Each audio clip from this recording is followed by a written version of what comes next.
post-war Gaza.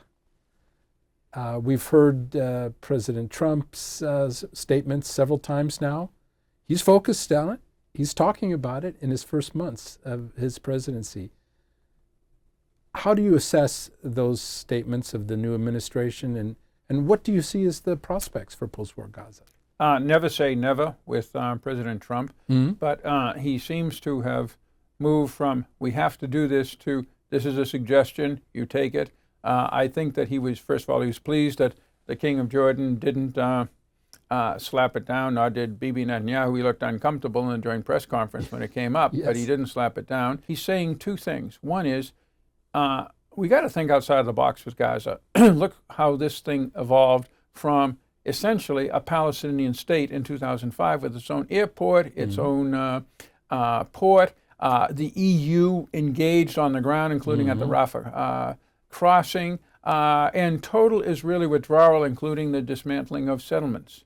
So the dream for the West Bank, and look what happened within 2 years. We all know the history, and then the cycle of violence, escalating violence in every cycle, leading to the 7th of October. And just like with 9/11, and I want to draw that parallel in America, it's never again for the Israelis. So what Trump is saying is, are you sure this can all go back to normal? I don't think so. Let's think outside the box. And what that has done is it's compelled the Egyptians to come up with their plan. The Saudis, of course, are gathering a group of Arab states together to talk about one. We believe that that plan will look like one, and you have some background in this as well.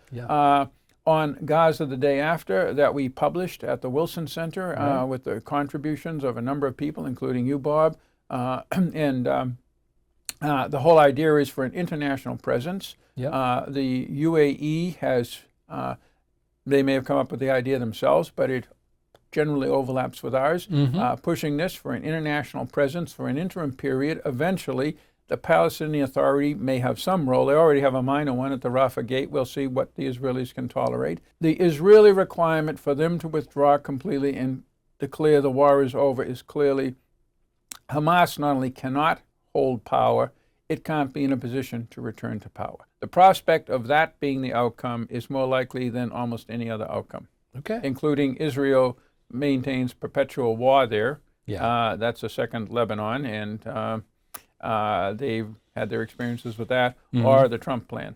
How do you foresee, since you do predictions, the likelihood of a Gulf country joining the Abraham Accords? Let's remember we have now Bahrain, UAE, Morocco. What about some of the others? You worked there. Well, Kuwait, Qatar, and Oman, each for its own specific reasons, is not going to act before Saudi Arabia. So the big prize is Saudi Arabia. What the Saudis will demand in this regard, and how malleable they will be to pressure from the Trump administration, pressure from the Israelis, to modify, to take half a loaf for a third of a loaf or 2/3 of a loaf, I don't know. But this is an important negotiation, because if Syria is the center of gravity right now to a peaceful, stable future of the Middle East, due to Iran not being able to reconstitute its proxy empire, the expansion of the Abraham Accords with Israel and Saudi Arabia will be the other nail in the coffin of Iran's evil regional ambitions.